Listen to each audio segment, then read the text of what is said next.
The date is February 21st, 2023. I am back from my trip, and we are still making videos about JT Miller trade rumors. Oh my goodness. It's a never-ending cycle, is it not? Vancouver Canucks guys that are expensive and big and bulky in their contracts, and being moved. Today, it's Elliotte Friedman, who went out there on the weekend and had himself a little segment talking about the entire bit. I'll admit I wasn't on the Hockey Night in Canada broadcast, I wasn't watching it, I wasn't here.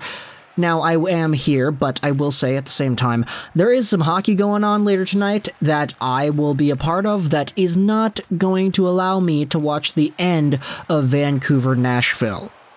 This means that we're not going to be able to make a post-game video right away. We could try to do one towards the end of the night and have it up maybe at like 10:15, 10:30-ish, but no promises on that regard. The Canucks do play the Predators at the start of a road trip today, so we will have to kind of schedule the rest of our day around that once it does happen. But the Canucks indeed won on the weekend. They beat the Philadelphia Flyers 6-2, a 5-point night for Elias Pettersson. We didn't make a post-game video because I was on the road. I wasn't here. So even though we missed that, even though there are a few other things to go over with the Vancouver Canucks, the big thing that I think everybody has started to talk about once again is JT Miller. Because if we go over to this article on Canucks Army, what Lachlan Irving does is he summarizes what it was that Friedman said. Report: multiple teams have called the Canucks about a potential JT Miller trade. On Hockey Night in Canada's 32 Thoughts segment just before puck drop on the weekend, Sportsnet insider Elliotte Friedman dropped a small bit of info about some interest around Canucks center JT Miller. There's been a lot of talk about his situation. I don't know where this is going to go, and there's a chance it might not go anywhere, but I do think teams have called the Canucks and said, if we wanted to do this, what would you think about here? So we'll see where that goes. Now, I know it's a small update, it's a really small sentence, pretty much, and we're making an entire video about it, but I feel like this is a good opportunity to go out and just talk about Miller in general. You know, I made a video a few weeks ago talking about Miller and Besser and how I was impressed by them. For Miller, nowadays, I feel like we kind of have to discuss this once more, because when it comes to his season as a whole, it's been the tale of many seasons, all squeezed and compressed into one, that if you had asked anybody back in like November, December even, hey, JT Miller is being asked about, teams want this guy, I think a lot of Canucks fans, maybe even myself included, would have been like, yeah, trade the guy for a seventh, get him out of here, my gosh, JT Miller is bad, he's a turnover machine, this and that, he's a cancer in the locker room, and he sucks, and like, he's getting $8 million a year, and he's not good, he's not worth the money, and it was wild just seeing everything go on with JT Miller and the start he had to 2022-2023. I said this a bit before, and I'll say it again, but a lot of the Canucks' problems at the start of the year were not really due to any one player in particular. It was just the team as a whole finding ways to collapse and blow leads over and over and over again. The multi-goal lead was a very weird one that Bruce Boudreau had under his belt at the start of the year. It's just JT Miller was the ultimate scapegoat for that. Because throughout the first part of the season, not only was Miller starting out in a very poor capacity in terms of his on-ice play, but he was pretty much doing the exact opposite that Canucks fans expected out of this guy, especially when he's coming off of that contract, 7 years, $8 million a season. It was crazy. Miller was consistently turning the puck over very badly. He was giving it to the opposition, and you would see his back-checking. He would often be just gliding back into the Canucks zone as the opposition scored, and he would get frustrated and take out his anger on his hockey stick. He'd bang it around everywhere. He'd yell at a whole bunch of people. He'd scream out exclamation words all the time, and a lot of Canucks fans were just sort of fed up with it. Like, okay, you're angry.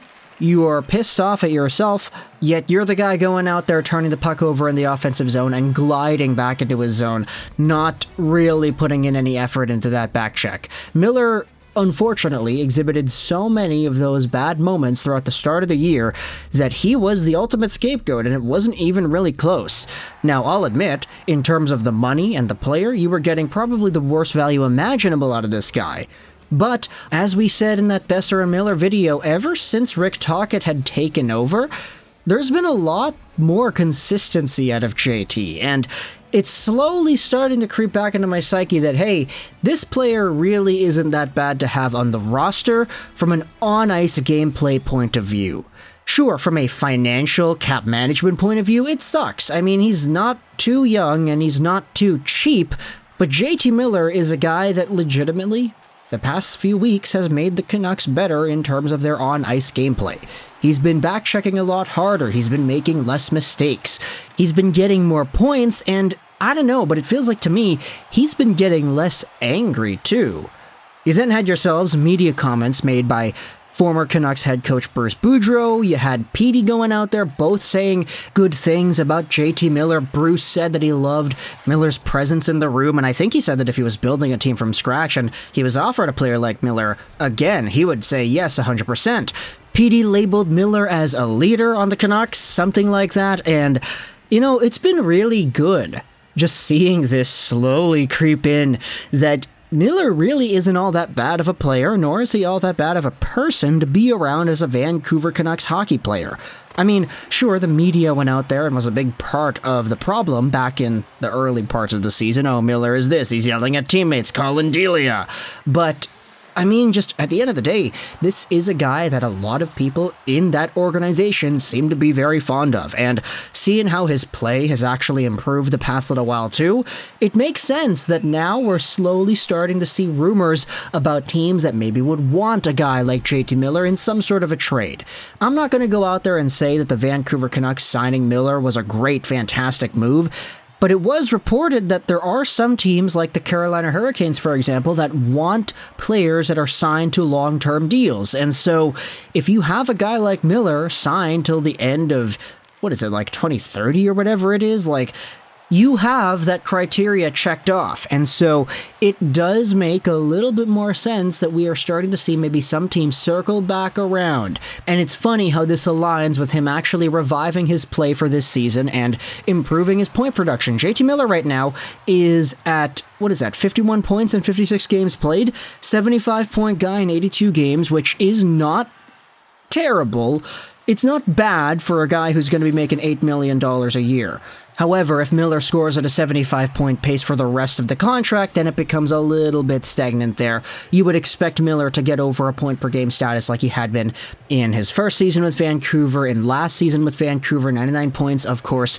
I get that there's no Bo anymore, but there is another Bo. Beauvillier's been very good at tipping pucks in on the power play, so Miller will probably get himself a few assists there. But when it comes to any sort of a Miller trade, if the Vancouver Canucks can muster up any sort of a good package with futures in return, then you run. You try to make this trade happen as quickly as you can. You try to get out of that contract because with cap space, you can capitalize on weaponizing it for the next few years' trade deadlines. Try to see what other teams are playoff contenders and trying to force their hand at making some sort of a deadline move. And you could be the facilitator of that. Miller's $8 million AAV that kicks in next season and sticks around until the end of 2030, that's going to be somewhat of a hindrance in forcing this team into that rebuild. But if you're able to find a suitable package, some team is actually willing to shell out assets that are good, then hey, I think you bite the bullet every time, don't you? So let me know your thoughts in the comment section below about the JT Miller trade situation, how things have sort of grown and have gotten better the past little while, where now teams are starting to talk about him again. His reputation has been sort of fixing itself around this city. Nobody's really complaining too much anymore as they had been at the start of the year. Sure, there are some naysayers out there still, but what are you going to do? Thoughts in the comment section below. I hope you enjoyed this video. Now, and link in the description to Lachlan Irving's article on Canucks Army, by the way. And bye.